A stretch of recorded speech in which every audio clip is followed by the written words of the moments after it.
آدما فکر میکنن اعتماد به نفس یعنی که اشتباه نکنن، نترسن. اعتماد به نفس یعنی که میترسی ولی میپری.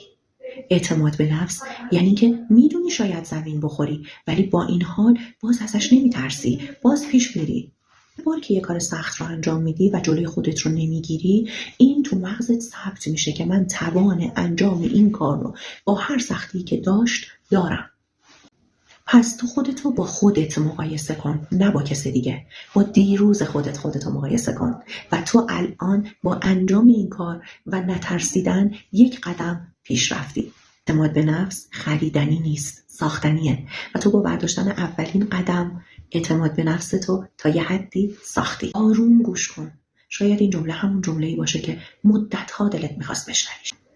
تو تمام عمرت دنبال این بودی که دیگران تاییدت کنن که خوبی، اما حقیقت تلخ چیز دیگه است.